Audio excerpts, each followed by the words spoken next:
Today we're going to make spicy mango tuna steaks. We served it with rice and a Caesar salad. If you're interested in this recipe, you can see it at the end of the video.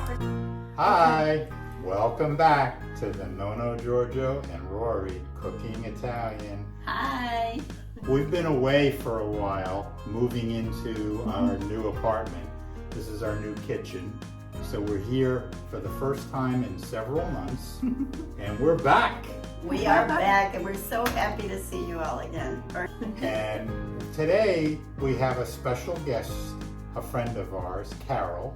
And Carol has been my friend for, what did we say? When Alex graduated from high school. What year was that? 98. 1998. We've known each other since 1998. Yeah. But of course we haven't seen each other for 17 years now. But we're very happy she's visiting, and she has graciously accepted being our guest chef today. And what are you going to be making? I am going to make tuna with a spicy mango sauce. Ooh. I'm looking forward to it. Yeah, we are too. So I will go through the ingredients that we're going to use in this. And since it's spicy mango sauce, we came up with a key lime margarita hot sauce. Whoa. Can you pronounce that name? I can't even see the name. Broswell's, and it's been around since 1946, so it's got to be good. Now, the original recipe that I looked at doesn't call for this, so it's going to be interesting how it comes out. We are planning on putting a little orange juice, maybe a tablespoon or so in it. There will be chopped up mango. Cilantro will go in towards the end when I'm doing the sauce. And then there will be, at the very end, a little sprinkling of cilantro on top of the whole dish after I serve it with the mango sauce. So, with no further ado, I will start peeling my second mango. I experimented with the first. And George said make a slight slit, which I did, and we're lucky this mango is ripe enough that I can actually peel it. And that really preserves, I'm not wasting much mango, Yeah. which I really, really appreciate. yeah, mangoes are hard to peel and hard to work with, so you have to, and it also depends on how ripe the mango Exactly. is, so you kind of have to work with what you have. And one video I saw is they actually just went ahead and used a potato peeler on the mango. Oh, that's working beautifully. It is.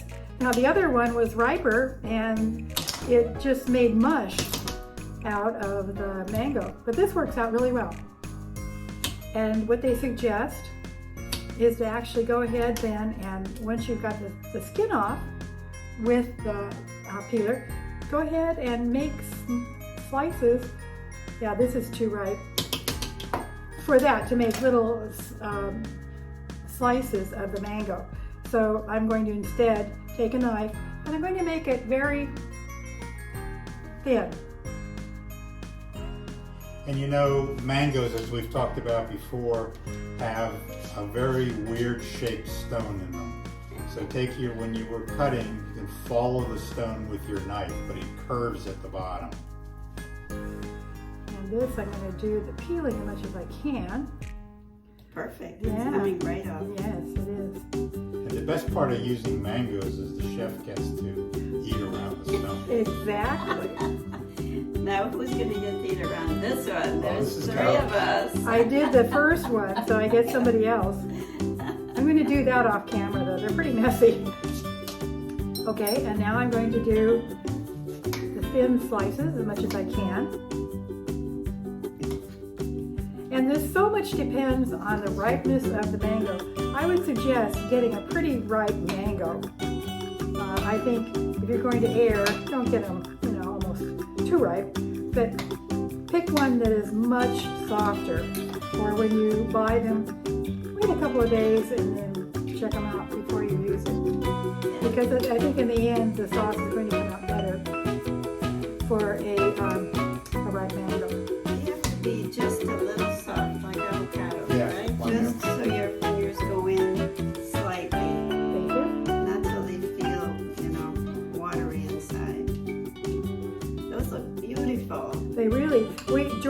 did a good job picking mangoes today. We went through every single mango that was there, squeezed all of them, and we came up with these two.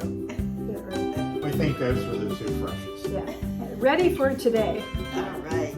Okay, so I'm going to declare that good and finish up a little more off camera.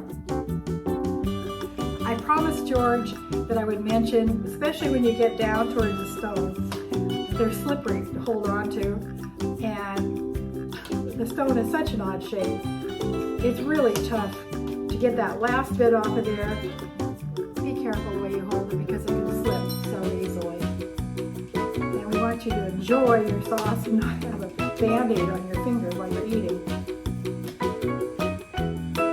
Please like our video by checking the little thumbs up.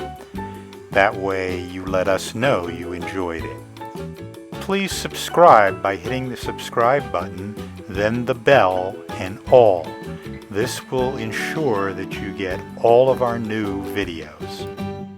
Volume 2 of our cookbook with 54 new recipes is available from Amazon as a color paperback or an ebook. Okay, mangoes all in beginning slices.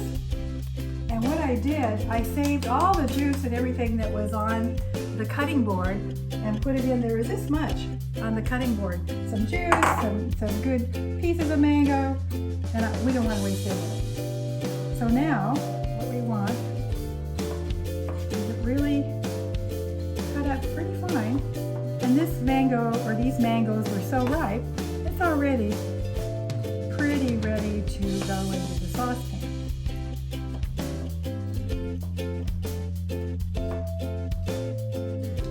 And those who follow us see that Carol has, and Rory and I both have, a glass of wine, of course. Can you tell us what wine we're drinking? We're drinking a Rioja from Spain. Didn't have any Mexican wine, so we figured Spain's the closest. To do with a mango sauce. Probably be maybe this cilantro in there. Back burner is on almost medium. I put a tablespoon of orange juice in here. This is going to be a taste and see. Start with the mangoes that have been chopped up with a little orange juice in them.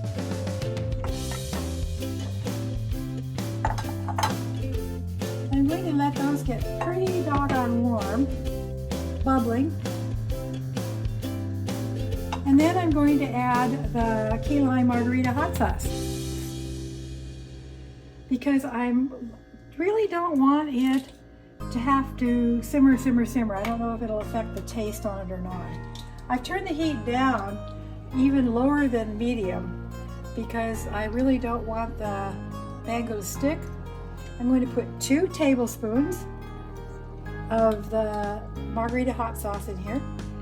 I want to mention that in case you can't find this, which I think, other than if you happen to be in Florida, you probably won't, you can do it with a green chili chopped up, seeds if you want it more spicy, and then a red salsa.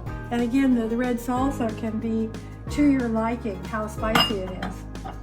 So we're gonna see how this comes out. We used a submergible, or as I call it, a boat motor, to take some of the chunks away, but not all, because you want a little bit of chunk. How's it taste? I put another tablespoon in, which makes it 3 tablespoons. And I think because we'll have very little on each steak, I'm going to put another tablespoon in. Almost another tablespoon. And that's just strictly to taste what you like for how spicy it is. And that should do it. Spicy, we'll see.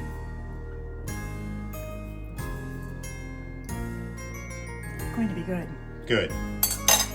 Now it's bubbling nicely. I have it really on low. I have it down on 3. going to use some scissors that I have never seen the likes of that Rory and George have. And these are our famous herb scissors from Amazon.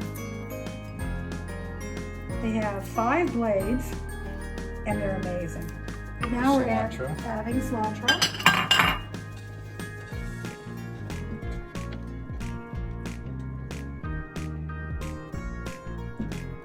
And I'm calling it good because we're not really cooking it, we're just getting it nice and bubbly, having the cilantro in there. And our sauce is done, George. So now we're going to cook the tuna, and we're going to serve this with some rice.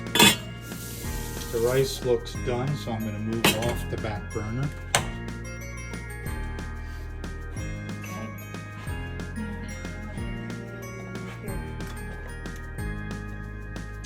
We put a little olive oil in a cast iron pot, and we're just going to saute the tuna steaks. And these are the tuna steaks that we get from Aldi's, and these were like $5.50 for 3 of them, and they're wild caught.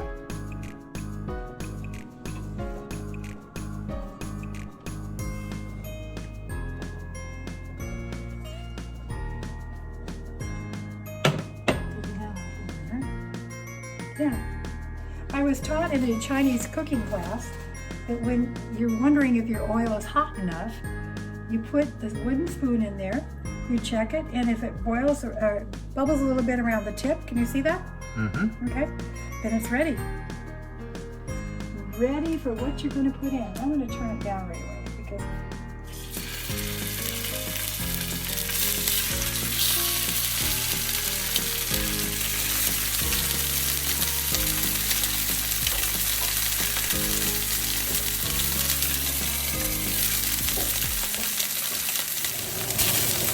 woo, nice brown.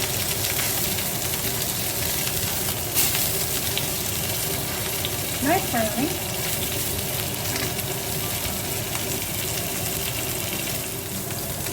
Then I'm going to add about a 1/4 cup or maybe less of water. Let's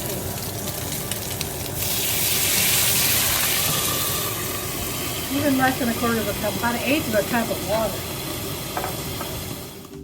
Okay, we're at the favorite part of our show, the tasting. So we've got a tuna steak that's been charbroiled type, and we've got the mango spicy sauce on top with a little cilantro on top of that, Caesar salad, and brown rice. Let's just cut the tuna. Look at that, perfect.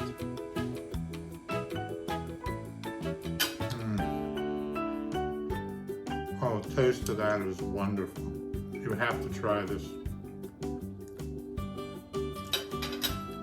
This is just a wonderful flavor. It enhances the flavor of the tuna. If you want it spicier, you can make it spicier. If you don't want it so spicy, you can make it less spicy.